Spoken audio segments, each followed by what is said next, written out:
The Wild Robot by Peter Brown. Chapter 63 The Journey. After months of separation, Roz and Brightbill, mother and son, were together again, and they had so much catching up to do.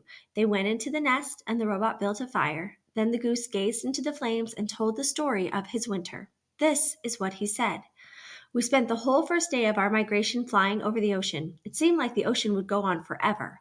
But just when the flock was getting tired, Longneck pointed to some tiny islands on the horizon. We flew down to one of the islands and ate dune grass and rested our wings.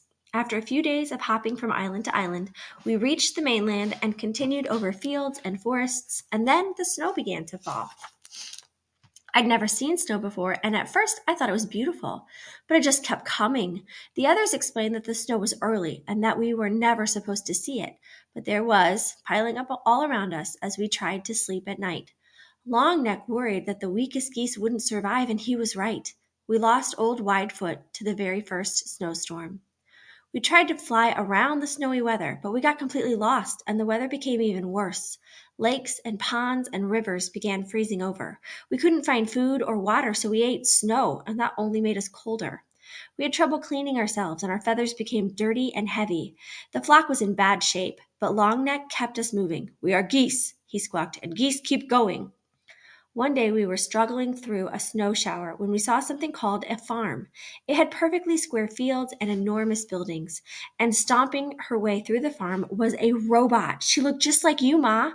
Longneck sent me over to speak to the robot, but I couldn't understand anything she said, so I just followed her through the farm and around a corner, and then I saw something I never expected. Plants, bright, colorful plants. I didn't understand how plants could live in such cold weather, but then I saw that they were actually inside a building. I learned later that the building was called a greenhouse, and it had clear walls made of something called glass. The robot pressed a button on the wall, and the door slid open, and warm air came rushing out. I hadn't felt warmth in so long that I just had to follow her inside. Ma, it was like summer in there. The air was warm and sweet and sticky, and there were rows and rows of different plants. The robot didn't pay any attention to me, so I wandered around the greenhouse, nibbling on leaves and drinking from puddles. Then I heard a scratchy voice behind me. "If I were younger, I would have killed you by now." I spun around, and there was an old cat. She walked on stiff legs, and her fur was gray and clumpy. The cat's name was Snooks, and she didn't seem very nice. But then she saw the other geese out in the cold with their faces pressed against the glass, and she told me how to open the door. "You can rest here," said Snooks as the flock hurried in, "but you gotta stay out of sight. The humans aren't as friendly as me." None of us knew what humans were, but we didn't care. We were just happy to be out of the cold. Loudwing was so happy she cried. The flock drank and ate and bathed and slept and stayed out of the way. Snooks showed us where to leave our droppings so they wouldn't be noticed, and for a few days the greenhouse was our home. Once or twice a day, the robot would go outside and return with a box or a bag, but most of the time she stayed inside and quietly worked on the plants. There was a barn that I just had to explore. It was filled with animals and machines and piles of straw and two robots. One robot was fixing a broken door when I walked in. She was using a loud spinning tool called a saw. She pushed the saw through a long piece of wood and dust shot into the air. Everything was going smoothly until the saw suddenly lurched forward and sliced right through three of the robot's fingers. But she was fine. A minute later, there was a thwip sound as she popped on a new hand. Then she went right back to using the saw again. The other robot worked with the animals: chickens, sheep, pigs, and cows. They were all in cages. The chickens kept asking me how I'd gotten out of my cage. I was explaining that I'd never had a cage when I heard panicked squawks coming from the greenhouse. I ran back and found that a human had discovered the flock. We didn't know what he was saying, but he looked really angry. Longneck tried to defend us. He got in front and spread out his wings and honked, but the human wasn't afraid. He pulled out a shiny stick and pointed it right at Longneck. Snooks hissed, "Look out, he's got a rifle." Suddenly, a bright beam of light shot from the rifle, and Longneck slumped to the floor. He was dead, Ma.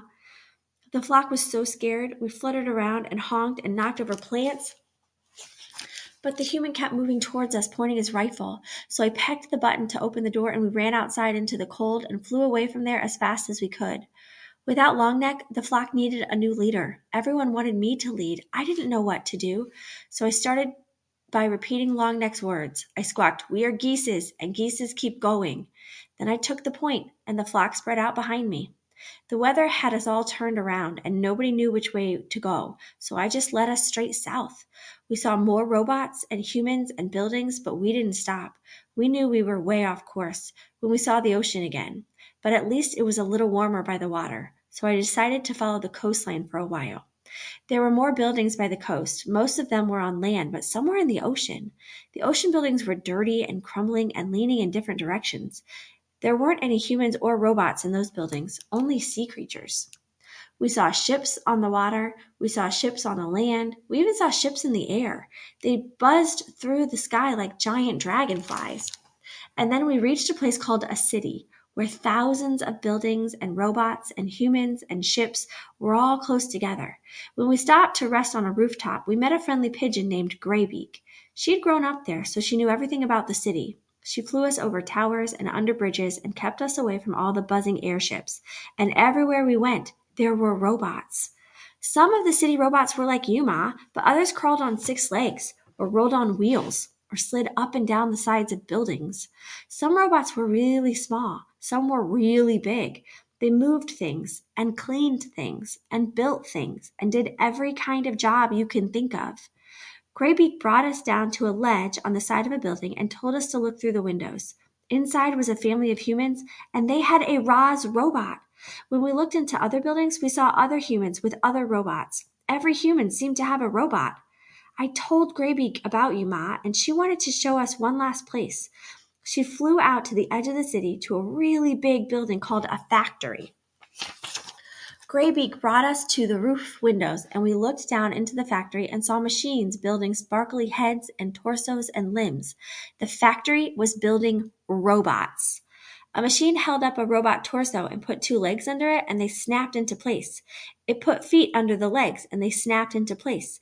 It snapped arms into the shoulders and snapped hands into the arms. A head was snapped on top, and the robot was finished. Ma, the robot looked just like you. I think that factory is where you were built. I wanted to watch more robots being built, but it started snowing again, so we said goodbye to Graybeak and continued flying south. We saw fewer robots and humans and buildings and ships. The air became warmer and the snow disappeared. We started seeing other flocks of geese in the sky, so we followed them to the middle of a wide grassy field where there was a lake and hundreds of other geese. We had finally reached the wintering grounds. After all we'd been through together, our flock had become very close. We kept to ourselves, eating and resting and remembering the geese we'd lost. But after a few weeks began to mingle with other flocks. We met geese from all over the world, and they told us about their homes and their migrations and their troubles with the winter weather. Every flock had lost geese on the way there. A few flocks didn't make it at all. Before we knew it, the early spring flowers were poking up and it was time to fly home. We followed the usual migration route north. We flew over fields and forests and hills, but we didn't see any signs of humans or robots, and that was fine with us. Eventually, we reached the ocean, and then our island, and then our pond, and then I saw you.